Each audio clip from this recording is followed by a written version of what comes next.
So I did record what was the inspiration for my songs recently, and I totally forgot like stuff that happened in my past that I just recalled um while listening to my songs because I just uploaded my last song um product, and I was reminded about because my least favorite song is Rose Petals. Well, it's just called Petals in Spanish, symbolizing rose petals. That's my least favorite song I did, and it's probably because I'm not romantic anymore. I don't care about that stuff anymore. Um, but I was just thinking about my past recently because, like, the video that I probably gonna post before this one, I was saying that I got hurt. Uh, well, actually, and I was being not hurt. I was being mistreated by people, not hurt, mistreated by people, and I kept defending myself, and then I was asking myself, like, what makes me feel the right to defend myself when everybody's saying I'm wrong, even though I know I'm right? Like, what makes me feel so secure to say these things? Because usually it's love that makes you feel secure, but anyways, I explained that in one of the videos, and then this one, I wanted to say that rose petals, I don't know how the hell this happened because I completely forgot my past. Like, completely forgot it. And I used to decorate with my mom. And it's so weird because the song, I actually made it up for no reason. I was sitting on my floor after working out and I just started singing that song, but I sung it in a different rhythm that I like more than the original song. Um, but yeah, so I was thinking about how I used to decorate with my mom, and I remember decorating with her at an event that took place like years back, like almost a decade back. And I put rose petals on the floor with my mom to decorate the place. And I remember it being so pretty. I'm gonna see if I could find pictures of that and put it on here. But we put rose petals, I believe they were red rose petals with, the whole event was white with red rose petals. And in that location, actually, everything that I said in that song, even though the song wasn't about anybody, everything I said in that song, I actually experienced it. And I forgot that I experienced it, and then I made up that song. It's so weird. It's not that I was thinking of a concept. My memory brought it up without me knowing that I actually lived that and put it in a song. It's so weird. I never experienced nothing like this, and I'm not making this shit up either. So, everything I said in that song, I experienced it that day. You know, in that place, in that location, because I had to stay in this camp with my mom. I went out to help her decorate, and I didn't stay with her. I stayed with other people. But where I stayed, there was this girl the youth leader that I was talking about. And I actually experienced that with her. So it's weird that I said the whole rose petal concept, because who makes up that shit? Like, oh, rose petals. Out of nowhere, my brain just wanted to sing that, and I didn't remember decorating a place with my mom with rose petals and all this shit, taking scenery in real life. I didn't remember that, and I didn't remember going through the whole, touching that girl's hair. She was sitting in my bed. I was touching her hair. All of that. I actually lived that, and I forgot that I did all these things. I don't know why, but I'm just amazed that my brain actually wanted to sing these words without me actually even remembering that it really took place. And I kid you not, I did not remember anything. All I remember was the trauma that day. I'm gonna be honest. I remember that woman's husband trying to trip me down the stairs. By the way, we were 20-year-olds. He was about to be 30. He was trying to trip me down the stairs after she was in my bed. I was going up. She was laying on her friend for support, and she kept looking at me in my eyes as I was going up the stairs. And this place, well, then when I got finally up the stairs, I ran because he was looking at me like he wanted to hit me, and I was like, this guy is so fucking annoying. So I ran up the stairs to just book him, not because I was afraid, because I walked right past him. He put his foot so I would trip. He literally waited till I got all the way up, and then he put his foot out so that I would trip. And I just jumped over his foot and kept going all the way up to my mother's camp. But this place looked like the Titanic. There was like these stairs where he wanted to trip me. It looked like it was a boat. It looked like it was like the boat of Titanic when Jack and Rose were running away from the dude chasing them so they wouldn't be together, and they were just laughing at, the whole fucking thing and just having fun, which made me come up with an idea of a brand new song. And it's gonna have stuff like that in the lyrics, which I already have the song kind of out, but I didn't put it together.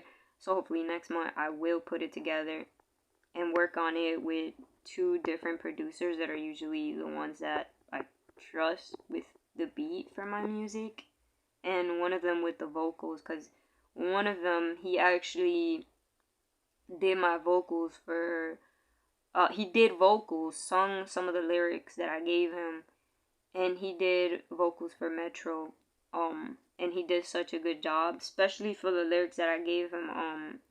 I trusted him with it because his voice is so good. He's so soulful. But he adds power to his soulfulness. Like, he just has a great voice. So I believe I gave him the lyrics. Well, I know I gave him the lyrics that really stood out to my song in Metro. That was, sing tears to my fears, cry in silence and disappear. Well, I think it was love in silence and disappear. Something like that. And I gave him that part of my song because I really liked his voice. But he added a little bit of his own lyrics. But yeah, I was just thinking that is very weird. And the fact that I hate that song. I don't hate it. But I really do not like Rose Petals, the song Petals. I did it myself. I made it myself. But for the longest, I don't listen to it because I don't like romantic shit. And just now I was thinking about, because I don't like recalling that woman or anything that I did romantic with her. Because I don't know why she was doing those things with me. And on top of that, I wrote that song by accident too, so it's kind of creepy that my brain just recalled that on its own. Like the rose petals, I put rose petals with my mom to decorate where the event was taking place.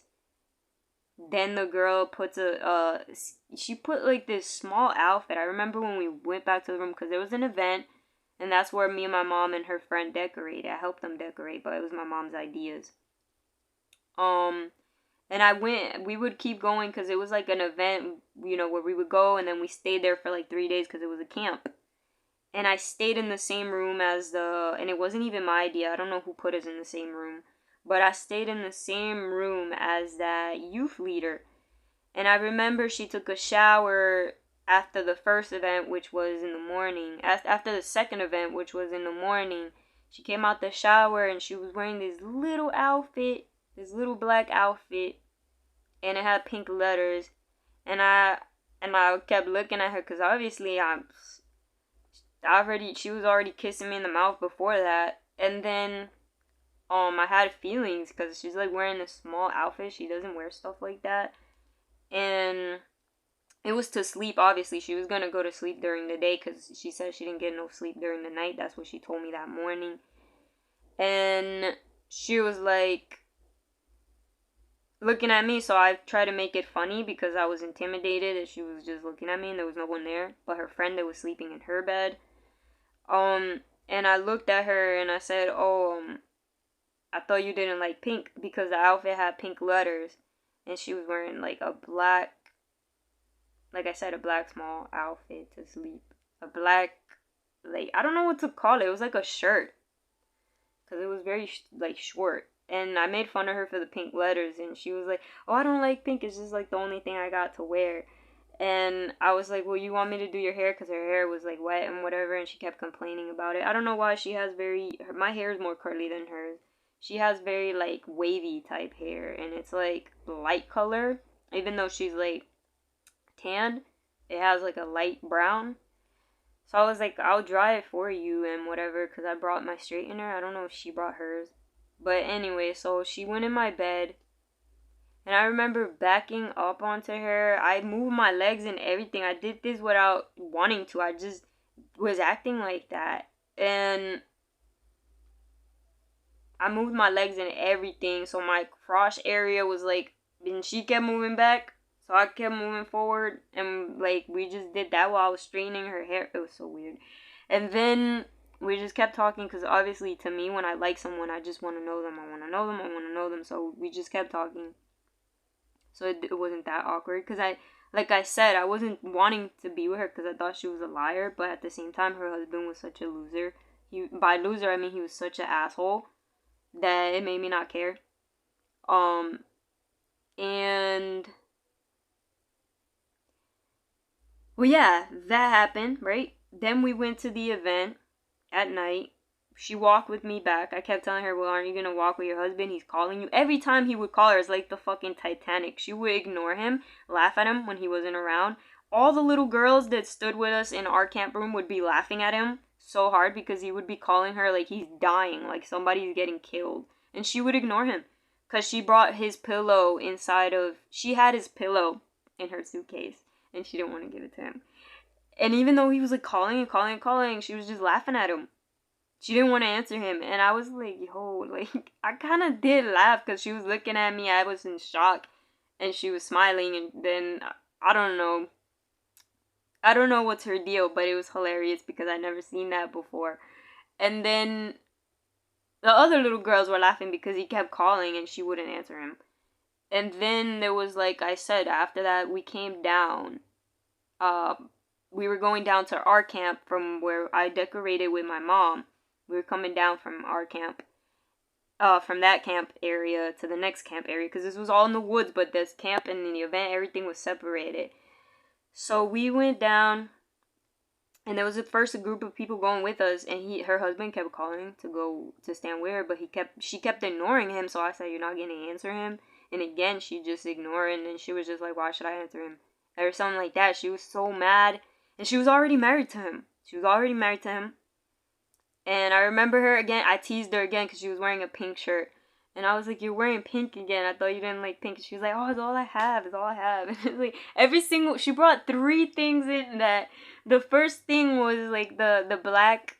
I was just making fun of her to talk. I wasn't really making fun of the color pink. It's just like, she said, we both said we hate the color pink. And then she kept wearing that in the camp the whole time. The first time we was with that little black shirt with the pink letters, and then this time she wore a full pink shirt with a white skirt, long skirt down, because she doesn't show cleavage. The only time she did was when we were by ourselves that she was gonna go to sleep, but she didn't because I did her hair and that whole other thing happened. But we were going down. He left us alone. Everybody left us alone. We were going down this one camp area where it was in the woods. There were stairs. Everybody left us alone, and out of nowhere I get this weird feeling. And it was so weird because before that, the service that was taking place, the event, the lady that was preaching, she told me that God was going to give me the fruits of the Spirit, that I keep trying to run away from God. The same thing that was happening with that youth leader. She kept wanting to run away from God, but he wouldn't let her. And he would even give me visions, what I call the light. I don't call it God no more, I call it light. He would even give me visions to tell her to not leave him to not run away, because that's what she wanted to do. And I would tell her not to run away. And we were going down the stairs, and I recall seeing this creature, alien, slimy type thing. The spine of it was curled like a C. It was looking down, skinny, like an alien. And it was right in front of me, and I'm like, yo, what the fuck? And I didn't want to look at it. I was like, that thing is creepy. And I didn't want to look at it, but I knew it wasn't normal. I just kept walking, and I don't know where I was like, maybe it's just me. Just don't look at it. Don't look at it. And it was dark. It was already night. We were leaving this event to our camp place at night. And I remember her saying, oh, look, a thief. And I'm like, that's not a thief. Because as soon as I knew she saw it, I'm like, oh my God, it's not me hallucinating because it's night and I can't see good. Because I saw it. I don't know why I thought I wasn't seeing good. I fucking saw the creature thing. And I always had spiritual moments with this person. I had a few on my own, but if I ever had like a weird, really crazy experience, it would always be with her. And this alien thing went through the poles, because I was imagining like maybe an animal devoured it for it to look like that, but the whole body of it and the way that it was curled, It had a human body, had a human head, but it was smaller, a little bit smaller. It would probably reach my belly button if it stopped curling the way it was. And it went through the pole of, the stairs that we were going down in the woods, and it ran. And then she starts laughing. I'm like, yo, that's not no thief. And then I said her name, and I grabbed her arm because I was like, am I really here? Like, I wasn't even scared. I was more like, is this really happening? I remember grabbing her arm, like, not by arm, I mean her arm, not her hand. I grabbed the top of her arm, like, trying to see if I'm awake or not. And then she starts laughing, and I'm like, yo, this is not funny, run. And then we didn't run scared because she thought it was funny. But I thought it was weird. I was like, yo, I never seen that shit before. And we ran. What's more weird that after that, we didn't even talk about that. Which today I would have talked about it. We were idiots. We didn't even talk about it. We ran back into the camp. And I remember, again, we're in the floor and I'm asking her, hey, like, what's wrong? Because she kept saying that she's hiding something. And I told, because she wouldn't eat. And I was like, why don't you eat? And then she was like, no, I can't eat. And I was like, but why? Because I was scared because she told me she suffers with, like, insecurities with weight. And I did too. So I was kind of, like, wanting her to eat because I felt bad. And because I knew what that was like. And I was like, well, why don't you eat? Just eat. And then she was like, I can't eat. And then when we were in our bags, like, moving shit around because we were going to take a shower, she then tells me, she's like, I'm fasting. And then, that was like, oh, because I was doing the same thing for God, but I was doing it for God, but at the same time, for me, it was more for the experience, to, experience that for God, instead of just saying, oh, this is a fast. I never did it for the fast. I did it more to, experience it. And when she told me it was a fast, I was like, all right, she's fine. And I don't know where we keep talking, but she picks out a pink panty from her bag, and she starts putting it in my bag. Because my bag was open. And I look at her and I'm like, what are you doing? And then she's like, wait, what? And then she like looks at her hand and she just want to put it again in my bag. And then I'm like, that's my bag. And I believe I told her a couple of times. Nobody was listening because I believe two of the girls were talking there. And then I don't know who else was in the room. I'm pretty sure there was but they were talking and shit. So she just kept looking at me. She looked at my bag. I told her. Nobody was talking to her. She was just looking at me. I was like, that's my bag. And I told her a couple of times, and she still wanted to put her pink penny in my bag. And I start laughing. And when she sees that I'm laughing, she takes it back and she doesn't put it in my bag. She's like, oh, I'm sorry. And then she puts it back in her bag. But I'm not sure. And that's another, point where she took out pink stuff. And, like, it was all weird. And I remember, my friend actually called me. She never used to call me. I used to be the one that called her. She actually called me when I was in the camp. And the one that I was intimate with, that was of the world, that I was, like, really close to her, she called me. But then again, I felt like, and then after that she came. That's another thing. That after that happened with me and the youth leader, I became afraid of her because I liked her more. So I didn't even talk to her. And I spent more time with the other friend because she kept looking for me. And the thing was that around this time, my friend, the one that, I was intimate with at the same time of liking the other girl because I was trying to forget the youth leader. And I did forget the youth leader, but then I felt for her again after that camp. But in the camp, my friend hit me up. And I remember telling my friend that I was going to go in that camp and how they put me in the same room with the youth leader. And my friend, the one that I was intimate with, she knew that I had feelings for that youth leader. And she knew that the youth leader was doing things to me. And she basically called me when I was at the camp. And, she was kind of like, but I didn't answer because I didn't even get signal. I just saw her phone call. And, I was like, wow, I was like, my friend never calls me. Like, I'm always the one that calls her. Because she was always mad at me. She was always mad at me, mostly. And I would try to, like, work around it because I felt like she was cool and everything. After that camp, I ended up hanging out again with my friend, the one that I was intimate with. And I was intimate with her again because she was there for me. So I was, like, feeling away from the other girl. It kind of just moved me away from the one that was married and that was, kissing me without my permission. It moved me away from that because I had another experience where I was realizing I really like women. It wasn't even about, which girl that I liked. It was special because the person was a good, she was a real person and I had feelings for her, but I didn't want to be with her because we didn't spend enough time to be together. I did want to be with her to hang out all the time after that, especially. And then I grew feelings for her, and I would cry every night because she left again, and that was my friend. And I remember my body hurting, just my soul hurting, and I never felt that for anybody. And I was like, shit, I really screwed up. I was like, I should have never touched her. You don't do that with friends. And I kept telling myself, like, why did you do this with her? And with the youth leader, I didn't feel that because with the youth leader, I was so used to pretending. I was so used to just saying, nah, I'm not going to feel for her. I'm not going to tell her I feel for her. I was so used to pretending even to myself. But with the second girl, though, my friend that I was hiding, even from my parents, because I didn't want my parents to ruin her life. And then my mom then liked her. My mom never mistreated her because she was even there for my birthday. She was like the only person that cared about real shit that was going on in the world as well. I love people like that. Like she knew shit that was going on in like other worlds and like unjust and shit like that. And she would always like to watch stuff like that. She would actually show me things like that, and I like that about her. And so then I became close to her because, like I said, we kissed. We actually did things more intimate. We actually were way more intimate. And from that experience, I just wanted to be with that girl. Because I was like, well, we already did intimate things. But then she went back to her boyfriend.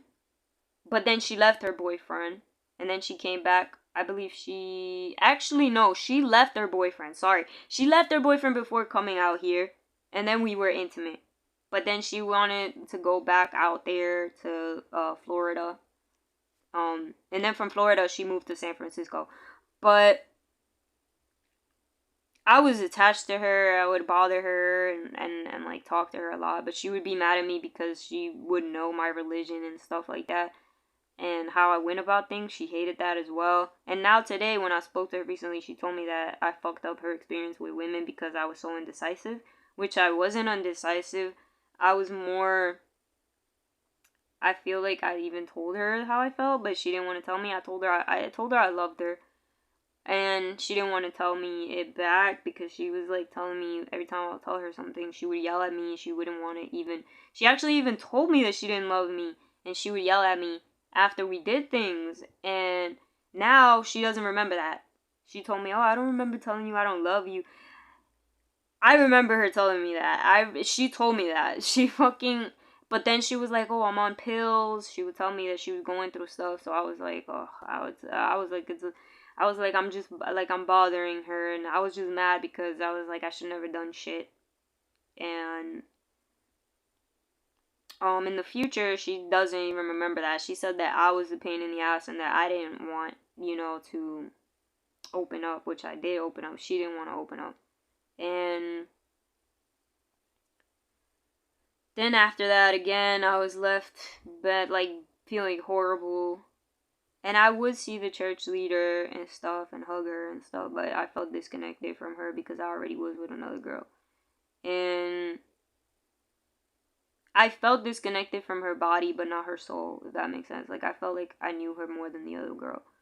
I felt like I was still connected to her soul, and she always brought out the depths of me that I didn't want to feel, because then I felt like vulnerable to people. So I would be like pretending, just staying in like a robot way of being, like a fucking Christian, just like following rules that don't apply to my existence anymore, because the Bible doesn't apply to us anymore. Like, honestly, that, like I said, there's so many reasons I'm gonna post videos on that as well, why I believe that and why I know that's facts from the wisdom that I experienced.